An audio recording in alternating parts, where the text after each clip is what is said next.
നമ്മൾ ഇന്നത്തെ വീഡിയോയിൽ ഡിസ്കസ് ചെയ്യുന്നതെന്ന് പറഞ്ഞാൽ നമ്മൾ ഡിസ്കസ് ചെയ്യുന്ന ടോപ്പിക് എന്ന് പറഞ്ഞാൽ തൂലികാ നാമങ്ങളാണ്. തൂലികാ നാമങ്ങളെക്കുറിച്ച് പറയുകയാണ്. കുറച്ച് പ്രമുഖ വ്യക്തികളും അവരുടെ തൂലികാ നാമങ്ങൾ. ഉറൂബ് എന്ന തൂലികാ നാമത്തിൽ അറിയപ്പെടുന്നത് ആരാണെന്നറിയാമോ? ഉറൂബ് എന്ന തൂലികാ നാമത്തിൽ അറിയപ്പെടുന്നു ആരാണ്? PC കുട്ടിക്കൃഷ്ണനാണ്. ഉറൂബ് എന്ന തൂലികാ നാമത്തിൽ അറിയപ്പെടുന്നത് ആരെയാണ്? PC കുട്ടിക്കൃഷ്ണനെയാണ്. അതുപോലെ തന്നെ അക്കിത്തം എന്ന തൂലികാ നാമത്തിൽ അറിയപ്പെടുന്നു ആരാണ്? അച്യുതൻ നമ്പൂതിരി. അക്കിത്തം എന്നറിയപ്പെടുന്നത് അച്യുതൻ നമ്പൂതിരിയാണ്. അതുപോലെ ഒളപ്പമണ്ണ എന്നറിയപ്പെടുന്നു. ഒളപ്പമണ്ണ എന്ന തൂലികാ നാമത്തിൽ അറിയപ്പെടുന്നത് സുബ്രഹ്മണ്യൻ നമ്പൂതിരി. ഒളപ്പമണ്ണ എന്ന തൂലികാ നാമത്തിൽ അറിയപ്പെടുന്നു സുബ്രഹ്മണ്യൻ നമ്പൂതിരിയാണ്. ആരാണ്? സുബ്രഹ്മണ്യൻ നമ്പൂതിരിയാണ്. അതുപോലെ തന്നെ ഒളപ്പമണ്ണ സുബ്രഹ്മണ്യൻ നമ്പൂതിരിയാണ്.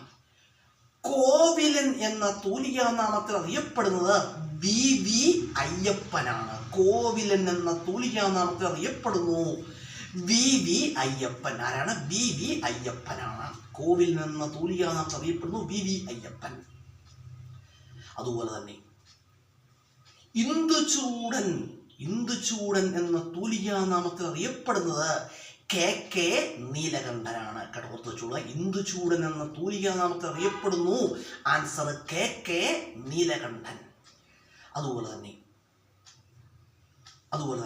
വിലാസിനി എന്ന തൂലികാ നാമത്തിൽ അറിയപ്പെടുന്നു ആരാണ്? MK മേനോനാണ്. ആരാണ്? MK മേനോനാണ്. സഞ്ജയൻ എന്ന തൂലികാ നാമത്തിൽ അറിയപ്പെടുന്നത് MR നായർ. സഞ്ജയൻ എന്ന തൂലികാ നാമത്തിൽ അറിയപ്പെടുന്നു MR നായർ. പ്രേംജി എന്ന തൂലികാ നാമത്തിൽ അറിയപ്പെടുന്നു MB ഭട്ടതിരിപ്പാട്. ഓർത്ത് വെച്ചോളുക. പ്രേംജി എന്ന തൂലികാ നാമത്തിൽ അറിയപ്പെടുന്നത് ആരാണ്? MB ഭട്ടതിരിപ്പാടാണ്. ആരാണ്? MB ഭട്ടതിരിപ്പാടാണ് പ്രേംജി എന്ന തൂലികാ നാമത്തിൽ അറിയപ്പെടുന്നത്. അതുപോലെ തന്നെ പാറപ്പുറത്ത് എന്ന തൂലികാ നാമത്തിൽ അറിയപ്പെടുന്നു KE മത്തായി. ഓർത്തുവെച്ചുള്ള KE മത്തായി അല്ലെങ്കിൽ ഈശോ മത്തായി ആണ് ഏതു പേരിൽ അറിയപ്പെടുന്നത്? പാറപ്പുറത്ത് എന്ന തൂലികാ നാമത്തിൽ അറിയപ്പെടുന്നത്. അതുപോലെ തന്നെ കാക്കനാടൻ എന്ന തൂലികാ നാമത്തിൽ അറിയപ്പെടുന്നു. കാക്കനാടൻ എന്ന തൂലികാ നാമത്തിൽ അറിയപ്പെടുന്നത് ആരാണ്? ജോർജ് വർഗീസ് ആണ്. കാക്കനാടൻ എന്ന തൂലികാ നാമത്തിൽ അറിയപ്പെടുന്നത് ജോർജ് വർഗീസ് ആണ്. ജോർജ് വർഗീസ് ആണ് കാക്കനാടൻ എന്ന തൂലികാ നാമത്തിൽ അറിയപ്പെടുന്നത്. അതുപോലെ തന്നെ വൈലോപ്പള്ളി എന്ന തൂലികാ നാമത്തിൽ അറിയപ്പെടുന്നത് ശ്രീധര മേനോനാണ്. ആരാണ്? ശ്രീധര മേനോനാണ്. ആശാമേനോൻ എന്ന തൂലികാ നാമത്തിൽ അറിയപ്പെടുന്നു K ശ്രീകുമാറാണ്. ആരാണ്? K ശ്രീകുമാറാണ് ആശാമേനോൻ എന്ന തൂലികാ നാമത്തിൽ അറിയപ്പെടുന്നത്.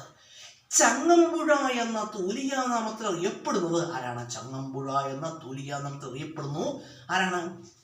കൃഷ്ണപിള്ള. ആരാണ്? കൃഷ്ണപിള്ളയാണ് ചങ്ങമ്പുഴ എന്ന തൂലികാ നാമത്തിൽ അറിയപ്പെടുന്നത്. അതുപോലെ തന്നെ ബേപ്പൂർ സുൽത്താൻ എന്നറിയപ്പെടുന്ന ആരാണ്? ബേപ്പൂർ സുൽത്താൻ എന്നറിയപ്പെടുന്നത് വൈക്കം മുഹമ്മദ് ബഷീറാണ്. വൈക്കം മുഹമ്മദ് ബഷീറാണ് ബേപ്പൂർ സുൽത്താൻ എന്ന പേരിൽ അറിയപ്പെടുന്നത്. അതുപോലെ നമ്മളിപ്പോൾ കുറച്ച് കേരളത്തെ പ്രമുഖ വ്യക്തികളും അവരുടെ തൂലികാ നാമങ്ങളെ കുറിച്ച് പറയുകയുണ്ടായി. ഈ ക്വസ്റ്റ്യൻസ് ഒക്കെ പരീക്ഷകൾക്ക് കൂടുതൽ യൂസ്ഫുൾ ആയ ക്വസ്റ്റ്യൻസ് ആണ്. അതുപോലെ പെട്ടെന്നൊരു ക്വസ്റ്റ്യൻ വന്നു, കേരള അപരനാമങ്ങളിൽ കേരള സ്കോട്ട് എന്നറിയപ്പെടുന്ന ആരാണ്? CV രാമൻപിള്ളയാണ്. CV രാമൻപിള്ളയാണ് കേരള സ്കോട്ട് എന്ന് അറിയപ്പെടുന്നത്. അപരനാമങ്ങളൊക്കെ നേരത്തെ ചെയ്തിട്ടുണ്ട്. അപ്പോൾ അന്ന് ഈ ക്വസ്റ്റ്യൻസ് പറഞ്ഞിട്ടില്ലെന്ന് എനിക്ക് തോന്നുന്നു. അതുകൊണ്ടാണ് ഇപ്പോൾ ഈ ക്വസ്റ്റ്യൻ ഇവിടെ ഡിസ്കസ് ചെയ്തത്. നമ്മുടെ വീഡിയോ കാണുന്നവരോട് എനിക്ക് പറയാനുള്ളൊരു കാര്യം, വീഡിയോ കാണുന്നവരെന്തിരിക്കുക തുടർച്ചയായിട്ട്